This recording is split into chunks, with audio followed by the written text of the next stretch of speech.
Fraîchement nommée au FMI, l'ex-ministre de l'économie Christine Lagarde doit donc attendre encore un mois avant de savoir si son mandat de présidente du fonds sera jalonné par une enquête judiciaire en France.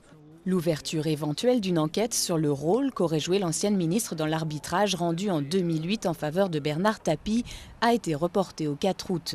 Un des membres de la commission des requêtes s'est récusé, une ancienne magistrate à la Cour des comptes qui s'estime trop proche du dossier.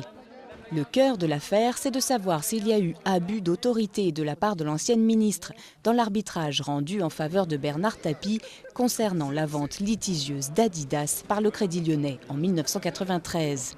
Le parquet reproche à Christine Lagarde d'avoir recouru à un arbitrage, une procédure privée, alors qu'il s'agissait de deniers publics.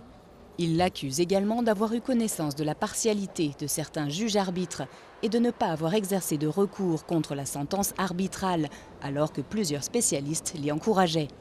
3 options seront envisageables le 4 août.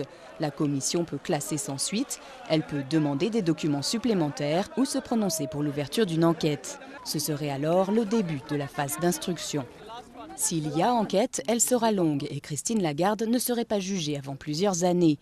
Depuis sa création en 1993, la Cour de justice de la République, chargée de juger les crimes et délits commis par les membres du gouvernement dans l'exercice de leurs fonctions, a déjà examiné plus de 1000 plaintes et jugé 6 ministres.